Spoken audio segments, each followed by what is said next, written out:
were pretty freaking good. Pretty great. Pretty good, great. I would say. I don't think there was like one character that sucked at acting, or like sucked at their performances that whole time. No, I don't think so. I mean, even the little goober guy that the Cadro looking guy. Which one's the Cadro looking guy? Is that the like, guy that was one of the cops that was like on the good cops? Oh, I know exactly who you're talking about. That guy does look like Cadro. I was like trying to tell you in the movie. I don't think you heard. No, I didn't hear what you said. That's Cadro. I heard you say like that guy with the glasses. You said something about the guy with the glasses. It was like the dork. I don't know what about the dork. That guy does look like that was the guy with the Google glasses that was like recording everything. Which finally they record. I love that they're finally recording Mark Ruffalo just doing absolute fucking nonsense right when their back is up against the wall, starting war with this random alien race. But fuck, I forgot. I lost my train of thought. I was saying something. Getting owned with my train of thought recently. Yeah, I don't know. It's the freaking. It's the weed, dude. It's the weed. It's the vaccine. It's me drowning away my sorrows, dude. That I have to now. My attention span is going to negative, dude. It's the TikTok, dude. You guys can't see it, but we have Subway Surfers on the right, just on my side, so that I don't get distracted. But then I'm looking at it too. And then I'm like, oh shit. And I like, fuck. What am I supposed to do? But basically, I was gonna say something along the lines of Steven Yeun's like goon character, because that's who I thought you were talking about. Like that guy also did. Guy? Yeah, his henchman dude also did a really good job. I don't know if I've seen him in anything before. No, he does look kind of familiar. I don't remember his face that well, to be honest. But he you know, he kind of reminds me of. He kind of reminds me of the guy on the cover of All Quiet on the Western Front. The guy that's turning around, that's going like this, dude. He's turning, you don't see his face. Yeah, he's turning around and he's looking at the camera, so the camera's behind, and he's looking back like that. Profile shot. But it kind of reminded me of that guy. But and there's like another whole. We haven't even talked about Steven Yeun really that much, which his whole thing's about. He's kind of just a bastard, honestly. He's literally just the individual form of what these conglomerates do to people, where he's literally just using Mickey just for his own advantage. Yeah. Like anything he could do, he's basically coaxing he's coaxing Mickey into like giving him money so he can start this like macaroon is better than burgers business, which whatever the fuck that means. I know I think he's just trying to say like he thought macaroons were gonna be like a huge business like cheeseburgers are. Like most burger places are, you know. I guess I guess if you do want to open up a restaurant, you're just like, we're gonna have burgers in our restaurant, right? Oh, everyone likes burgers. Kids can eat burgers, and I guess like, honestly, do you like macaroons? I can go without. If they're there, it's cool, but I don't care. Every time I've had a macaroon, because my girlfriend loves macaroons, and why do girls love macaroons? It's because they like sweet treats, dude. They love anything sweet. I don't really like sweet treats that much. Treats, king. You like sweet treats? I love me a cinnamon roll. You can put those down, bro. Every time I have cinnamon rolls, I forget how amazing they are. Because I always eat it. I'm just like, I can never have this again for like another year or something. I love cookies too. I don't like cookies that much. I'm a cookie boy. I can go without I still need to make you my cookies because they're pretty good. Do you have your own little Gerry recipe, dude? I copied it from someone, but I make them well. But so she loves macaroons. Every time she gives me a macaroon, I'm just like, wow, that's really great. Yeah, my nieces love macaroons too, dude. See, maybe their marketing just failed them, dude. They have these T-shirts that are just like macaroon is better than burger or something, which is just failing them probably. Or maybe because the planet sucks. They're like, I want meat. It's hard for them to get meat or something. That's like, another good waste shout. My calories on fucking on macaroons. That's another good shout. They didn't like the setting of what Earth is. Like every time they have like a couple flashbacks to kind of give you a reference of what Earth is, and every time they're showing Earth, by the way, it's just like a rainy, like you're going down this like alleyway, hobos are getting killed and shit. Like it does actually look pretty doom and gloom. Generally, I think that was the point of that snowstorm scene. Like they just or that windstorm or whatever the fuck it was. They're like, we just destroyed the planet so much, that's why people are trying to leave. Yeah. Which is generally like the whole point. Whenever like sci-fi movies do this whole like expedition to find another planet for inhabitancy, they always have like their world fucked up in some way. Yeah. Like to get back to your Steven Yeun character little plot thing. You're right. He is the embodiment of just like kind of how like consumerism / capitalism will like taint you and like not make you see other people as like expendable, basically, as tools for your own gain. And then of course, like everyone, like he gets away. He Yeah, gets away with everything he does. That's wrong. true. Yeah. Which is it was pretty funny because it's like very true. Like all these companies that do horrific shit, that is like, sorry, self-defense, man. My bad. That is so true. That's probably exactly what they're saying at the ending when, because at the ending they give you like a little like where are they now situation. Not really where are they now. I just wanted to say that, but they basically just do like court situations for what's going on because lots of stuff happens where Mark Ruffalo's character is kind of killed. There's like you were saying, Mickey 18 kind of like radicalized this like movement of like trying to stop all these people or trying to stop Mark Ruffalo and their whole goons of like doing all this horrible stuff. Not just Mickey 18 alone. It was him, Nasha, and Mickey 17, all kind of like, and little 12-year-old glasses girl. And then that little like that Asian cop guy, I forget his name. Oh yeah, but he was like the good guy. Did they even say his name? I don't even know if they said his name. I'm sure they did at some point. But like he was like the whole like he's trying to collect the evidence pretty much to like take down Mark Ruffalo because of how much of a like how he was just doing some awful shit. Yeah, how incompetent he was, basically. And they have like court issues of being like, oh, so what was how did they resolve these issues in the court? And basically they showed Steven Yeun because he ended up having to kill like some dude that wanted to come kill him because they started this macaroon business, but they didn't have the funds, so they borrow it off of these shady people who inevitably their business goes under, they can't pay back, so now that's why they're escaping to Niflheim. Is that the name of the colony Niflheim. Yeah. So the name of Mark Ruffalo's colony that they're going to start is called Niflheim. Which is like a Nordic thing. I think that's where the elves are from, if I'm not mistaken, in like the Nordic lore. I said that it was some Lord of the Rings. The only lore I know that from is because of God of War. So they have elves in God of War. Yeah, because they go through all like the Nordic race. So, yeah, dude. It's a really fun. First of all, I should play that game. I heard God of War was overrated, dude. You're overrated, dude. That's just what I heard. From who? No, that game with this kid. It's good. Who said it's overrated? I don't know. I heard that it was overrated and it shouldn't have won Game of the Year. No, that's crazy. I don't know what the games were for that year. I don't know either. The first one or the second one? The first one. Not the first God of War, but the first one that had the kid in it. Yeah, that's just called God of War. That's what I mean, one. like the first of the new They're ones. saying that one, not God of War Ragnarok. Oh, that one's goated too, bro. You played that one too? So good. I haven't played that one. Shaggy. That's why I got this. That's why you have the Spider-Man PS5 for Spider-Man and God of War. and then to collect dust and watch YouTube. Dude. Yeah. But yeah, so then they have that. Sorry, we're going straight into fucking video games. But they're going into I was saying like that Steven Yeun's character basically gets written off, or not written off. He gets off scot-free. He gets off scot-free from basically because he kills. So a goon is somehow this like fucking mob guy from Earth, loan shark. This loan shark just sends his goon up to space. Somehow he gets it onto the expedition to go retrieve his money, but somehow like that guy doesn't reveal himself to the ending of the movie. But so he reveals himself and they have like a fight to the death. And this guy's got like probably 100 pounds on Steven Yeun, and somehow Steven Yeun beats this guy and slight trickery. Yeah, and like shoves him down to like a trash chute that goes to lava. So he wins, and he gets off scot-free for killing this guy, which is kind of crazy. Yeah. Which it was self-defense, but technically, yeah. Yeah, it's very funny too.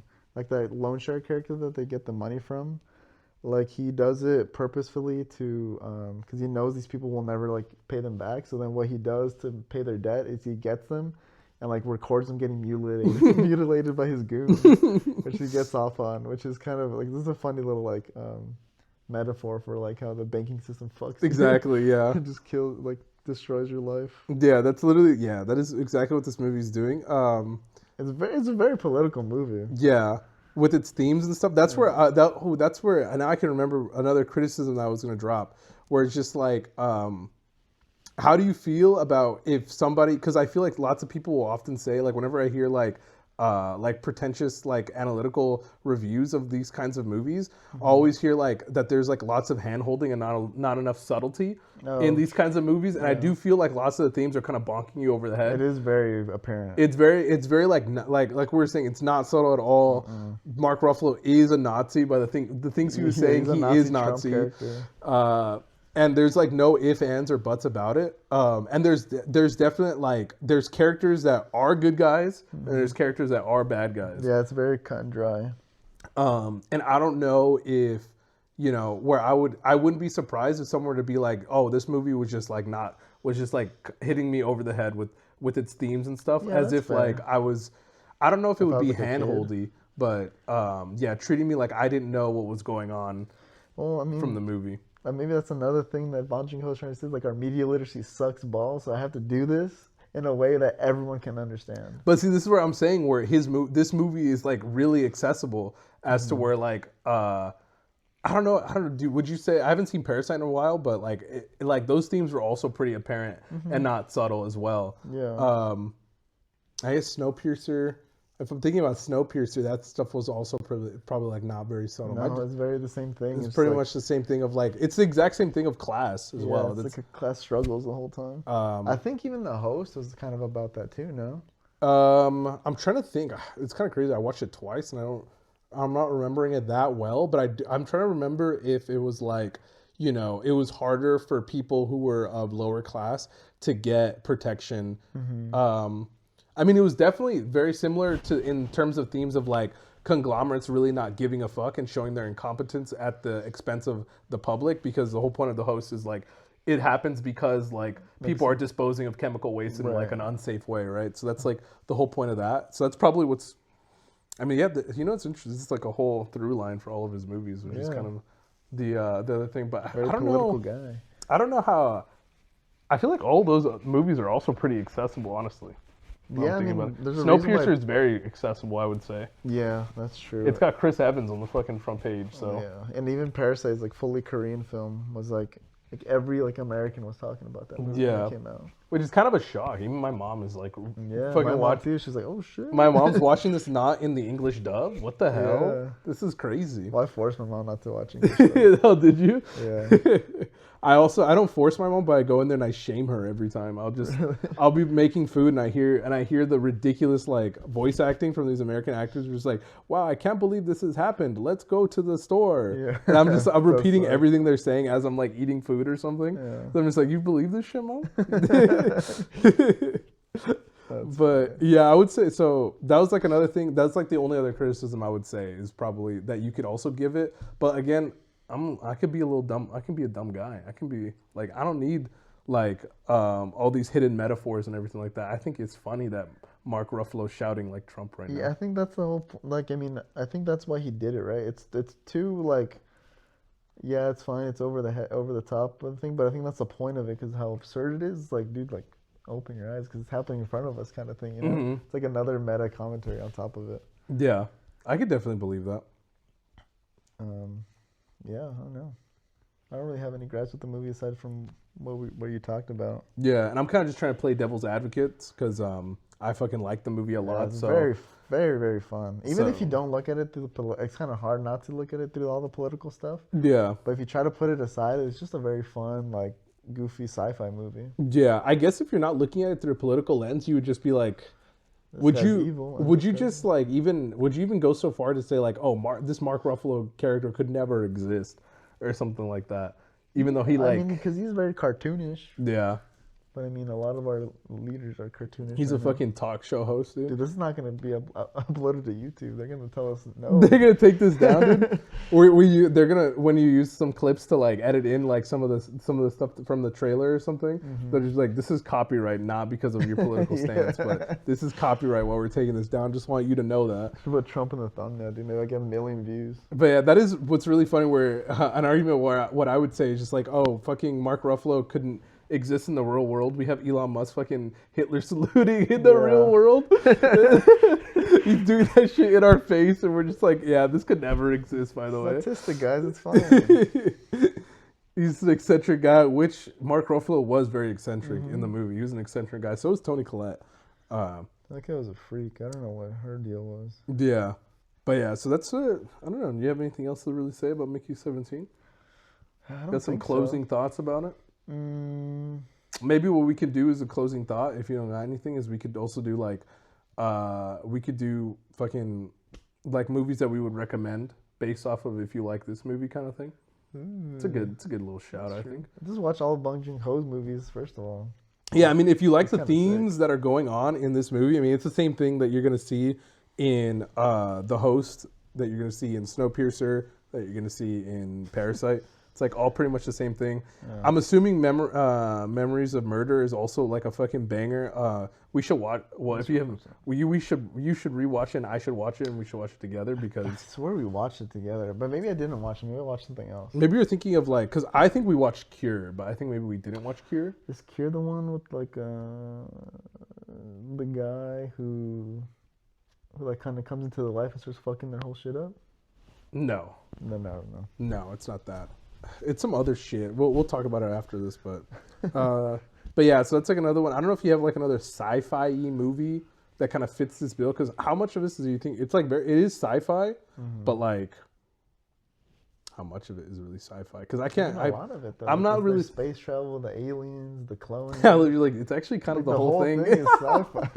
But what I'm thinking of other sci-fi movies. I think when you hear sci-fi, you hear like nerdy like Star Wars stuff. No, that's not what I hear. Exactly I'm thinking of, actually what popped into my head when I'm thinking of sci-fi, I was thinking of that Brad Pitt space movie, like Ad Astra. The fuck even is? I don't we went to go see that in theaters. We saw that? Yeah, we saw it together. I didn't see that one. No, we did watch it together. You're a liar, so. Fucking Daniel Aykroyd is his dad. That movie was boring, I think, honestly. I feel like that movie was kind of boring, but... a sci-fi movie, like same thematically or just something sci-fi-ish? Maybe we could just do sci-fi to make it a little bit easier. Damn. It's a pretty banger movie is Spaceman, the Adam Sandler Netflix sci-fi movie.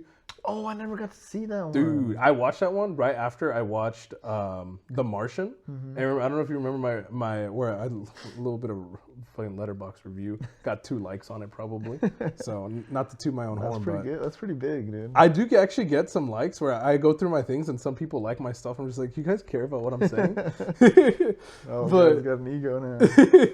but that's where I watched The Martian, and I was just like, dude, I really wish that it was like a more sad movie, kind of talking about like I do remember you saying that. Where I kind of wish it kind of delved more into like the emotions that Matt Damon would be feeling being isolated on Mars and not knowing whether he was going to get rescued or not. Also, did they make the whole? Sorry to cut you off, but like, did they make that whole character based off of like Nolan's Matt Damon character? Did it come out after or before? I don't know. I think it came out. That is crazy that it did. That it's kind of the same. It's not the same thing, obviously. Yeah, because he's much nicer in that's more of the vibe you're thinking of, no? Because like how crazy he gets. Yeah, I mean, if he turned into that, I would have thought the movie was awesome. Yeah.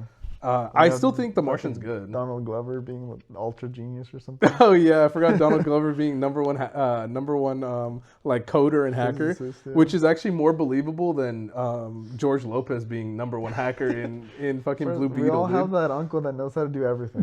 we all have the uncle that knows how to fucking hack the fucking Pentagon. Like we all know that guy. Which is pretty funny, but I watched Spaceman right after I watched The Martian, and Spaceman is exactly what I was looking for. It's literally like he is sent off to this like planet that's literally recorded to be the farthest away from Earth that we've ever been and he's there like basically with isolation. He kind of just starts hallucinating and like starts seeing all these things, and he's also dealing with some like drama in his life with his marriage. The trailer being like very sad, like he's like almost escaping whatever is happening in his real life. Yeah. And that shit was good. And that's like kind of the vibe that I'm kind of fitting, that I'm kind of like, that I want from like a space isolation movie. Obviously, this Mickey 17 is not a space isolation movie, but if you like sad sci-fi stuff, it would probably be I'd say Spaceman on Netflix. That movie's kind of a banger. I think my favorite sci-fi movie is actually Interstellar. You and everybody else, dude. Interstellar. No, yeah. Which I think is false valor from everyone else. Because I remember specifically everyone being like, "This is probably like Nolan's worst film." I'm like, when it came out? Yeah. After they're like, Inception's just like 10 times better. I'm like, you don't even like Inception. Fuck yourself. I think Inception's so overrated. Dude, I think Inception's so good. So overrated. I like Inception a lot. When was the last time you watched Inception? I don't know, but I've seen it like twice. Maybe. Dude, the score in that movie's banger. Okay. That was the score, dude. That's the score where I was watching that TikTok where they're like guessing a score, and I heard the score from Interstellar, and I was like, dude, what is this? I'm not gonna fucking remember it, and it turned out to be Interstellar, and I was like, Hans Zimmer never doesn't deliver. Yeah, but, I mean the score and the cinematography, and then also, I mean, some of the shots were cool, but I think the story is just so whatever, man. I don't know. It's pretty good. It's pretty good though. I'm emotional, like heartbreak kind of guy the whole time. Yeah, and I mean, you're definitely gonna get that from Interstellar. Yeah. I don't know if it's hard for me to put. I feel like my problem is that I watched Interstellar after I had become sentient of movie watching, and I watched Inception before I became sentient. It was before my film awakening, before my letterbox was created, basically. And I watched Interstellar, and I was just like, and I'd watched it solely. I watched it like 3 years ago or something for the first time, and I was like, this is just the greatest thing I've ever seen in my whole life. I immediately watch it, and I just fucking back to back it. Then after I back to back it, I watch it with my mom. Then after I watch it with my mom, I watch it with itself. And I'm watching it. I've watched it like 5 times in like 3 months. And I was like, this might be the best movie ever. So good, dude. It's I think of the only Nolan movie that's ever made me tear up a little bit. Yeah, that movie's pretty great. And I mean, that movie also, I was just like, dude, Matthew McConaughey is the fucking man. He's like, oh, Matthew McConaughey might be the fucking man, and I want to watch him all the time. Which I still haven't made my journey like I tried to do with Brad Pitt and Jake Gyllenhaal. But I need to do my journey. I need to watch like Dallas Buyers Club and. Oh, that's a good. Fucking Walter Goggins in that. Walter Goggins is in that? I think he is. It's a banger. Jared Leto's in that before he was like Jared Leto. Before he was, Mr. the Joker. Oh yeah, does Jared Leto play a woman? Yeah, a trans prostitute, I believe. Oh really? Yeah, because I saw something on TikTok where it's just like these. I don't know what it was. It was just showing characters. That's where his acting career began, I think. Oh really? No way. That's where he began. I think that's where he got he blew up off of that movie. Like, holy shit, this guy can act. He makes a great woman, dude. He's so soft. He's a soft man. He's a fucking cult leader in the making. Dude. No, not to get political. He's very pretty. It's like this guy's a fucking Satanist. Dude, not a Satanist. He's just a cult leader. Okay, I don't know what they're practicing, but dude, I saw him live at fucking when we were young. Straight up cult vibes, dude. He was bringing people on stage. They're just like kumbayaing to his music. Like, this is what? I'm like, he was in white garb, probably. Right, he was. Like, what is going on right now? It was crazy. That's funny. Anyways. But yeah, so that's another one. Dallas Buyers Club. You want to watch a movie? Dallas Buyers Club, I hear, is really good. I haven't watched it yet. That one's pretty good. I would say another one that's probably if you're trying to get like this type of movie that's like also like the cartoonish villain vibes. I mean, just Poor Things. Poor Things is fucking. I think Poor Things was really fucking good. It was my favorite movie that I watched that year. Yeah, that's true. And dude, fucking banger, bro. Emma Stone won like fucking 3 Oscars now. So I think I have to recommend for my banger of 2024 is Trap, probably. Trap is not a banger. M. Night Shyamalan's back, probably. We should do our fucking. That's where we have to bring Bad Movie Crew to the Communal Sock, dude. That's true. That'd be so sick. Watch a shitty movie. We should do that, yeah. We should make Raul. I don't think Raul's watched Trap yet. No. That movie's so funny. He's going on a Spielberg run. Now we have to make him go on an M. Night run. Like That'd be so funny. Dude. I went on a bit of an M. Night run myself, dude. Hey, cut that out. Cut that out. Stop it. Cat, man. Look at it. He goes for a little swing on me after I tell him to stop. He's evil. He's so defiant, bro. Look at him. And then he winks at you. Yeah. But, I mean, those are pretty good recommendations, I would say. So let's cue them up. Throw Gerry's Interstellar right there because Gerry loves Interstellar, dude. Love Interstellar. Basic letterbox reviewer, I would say. How dare you? And then throw my unique, never seen Spaceman right here. It is a Netflix original, though. Can we talk about really quick how I love like the comedic actor turning serious actor. Right, for Adam Sandler. So good. Yeah. So fucking awesome. Some would say he probably had it in because like when did he come out in Punch Drunk Love? That's like an old PTA, maybe? Right? 2004? I don't know why I'm thinking 9. 9 is way too late, huh? Maybe it's 4. I don't know. No, because the thing 9 was Rain Over Me. Is that PTA? No, but that's a. You've seen it, right? Or no? I haven't seen Rain Over Me, I don't think. That's a Don Cheadle and. Oh, I've seen now. Now you say that, I see a cover of them. Yeah, I've seen the cover. That's of it, also I think there's another one. This is an early serious movies. Yeah, no. And I think it's a 9/11 movie, if I'm not mistaken. Is that a 9/11 movie? I think so. Is that like Remember Me, the Robert Pattinson? So now if we want to do Robert Pattinson, if you're going to do the IMDb test and you're going to go 9/11 theme, you'd go Robert Pattinson. Dude, we should make that a video too. What? A little that? IMDb race? IMDb race would be fun, yeah. That'd be pretty sick. Let us know if you want to watch us do the IMDb race, which is I pretty lose much, every time. we get one character, we get one actor to a different actor, and we have to go through their IMDb to see how they get connected. Yeah. That would, I don't know, that would probably conclude our I think whole so. little vibe of this. Maybe we should we give a little, our last rating to Mickey 17, just in case people didn't make it, or fucking skip the non-spoiler? Maybe, yeah, okay.